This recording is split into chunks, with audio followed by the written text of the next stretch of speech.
trabalho é das 5 da manhã até as 8 da noite. Conversa de escravos. Os trabalhadores do período feudal não foram tão aviltados e escravizados quanto os pobres trabalhadores do norte civilizado.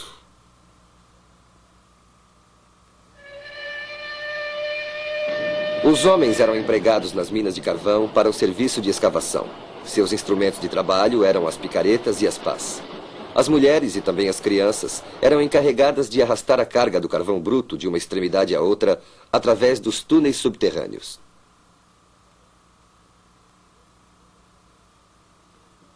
O cinto e a corrente são mais dolorosos quando trabalhamos com a família.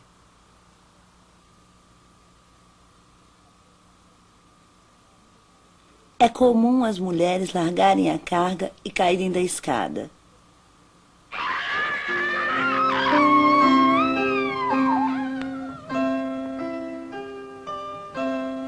A verdade era que o novo poderio econômico inglês e a supremacia no comércio mundial sustentavam-se na exploração da mão de obra, em moradias subhumanas e na imensa miséria do proletariado.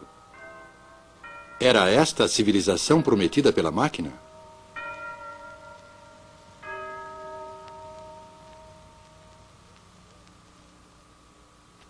Observo com prazer que a classe operária inglesa está conscientizada de sua exploração e que ela odeia aqueles que a exploram. Há uma diferença no comportamento dos trabalhadores. Alguns deles mal nos cumprimentam. Todos os projetos de reforma não poderão evitar os males terríveis que vejo se acumulando há muito tempo. Meus empregados pobres? Não os contratei de acordo com as normas do mercado? Não lhes pago, inclusive, até os centavos de seus salários? Segundo o Dr. Arnold, o problema social era dramático e a Inglaterra seria fatalmente tragada por uma revolução civil sangrenta.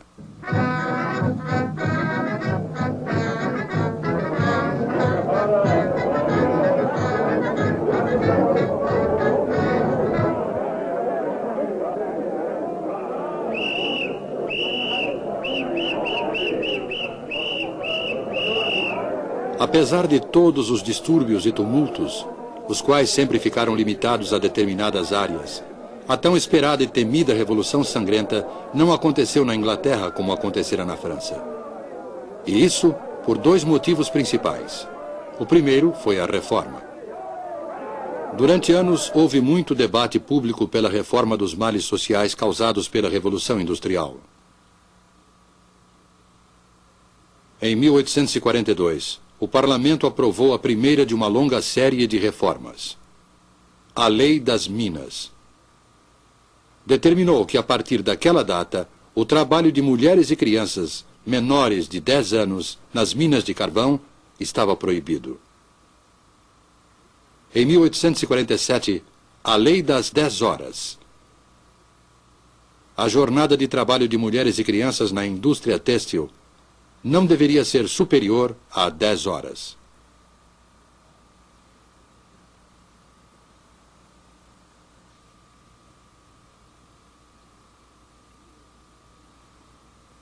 E em 1875, os sindicatos, que até aquela data tinham seus poderes de negociação limitados por lei, ganharam proteção legal. A partir de então, o operário tinha o amparo legal para se reunir com seus companheiros em defesa de melhores condições de trabalho, redução da jornada e aumento salarial. A produtividade foi o outro motivo. Assim como a reforma, ela evitou que os problemas sociais da industrialização causassem uma revolução civil. Na época do trabalho manual, antes do advento das máquinas, a produção de um sapato exigia aproximadamente 18 horas de trabalho, pois um único artesão executava todas as etapas de produção. O artesão sentia-se gratificado pelo seu talento. Mas, para sobreviver, era obrigado a trabalhar muito para compensar sua baixa produtividade, que era inevitavelmente baixa, dado que ele só podia executar uma única operação por vez. O acabamento podia ser excelente, mas o preço do sapato feito à mão era elevado e, consequentemente, poucas pessoas podiam pagá-lo.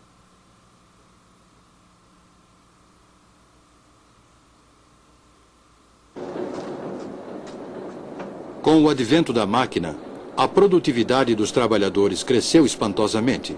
Implementou-se a divisão do trabalho.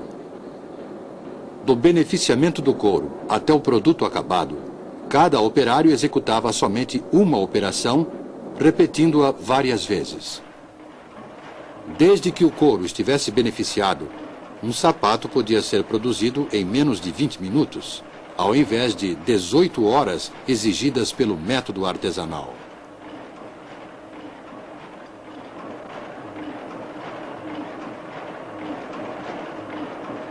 Dessa forma, cada homem produzia mais graças à máquina, e sua produtividade cresceu. As horas de trabalho em toda a indústria foram diminuídas. O salário aumentou e os preços dos produtos baixaram. Assim, o operário podia comprar o seu próprio produto. Mais pessoas podiam se beneficiar da crescente riqueza do país. Essa foi a promessa da máquina e da Revolução Industrial. É verdade que essa promessa ainda não se cumpriu inteiramente. Mesmo assim, é uma promessa de benefícios materiais para todos.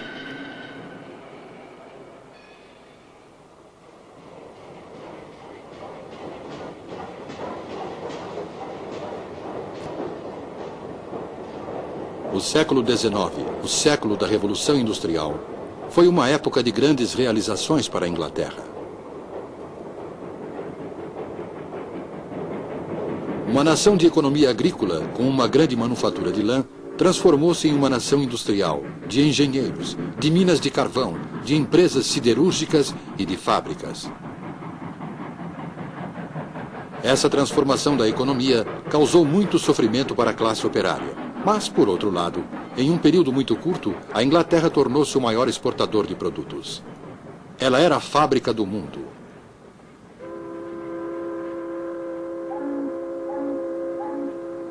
Além de exportar locomotivas, motores a vapor, têxteis e outros produtos acabados, talvez o que mais a Inglaterra exportou foi a industrialização.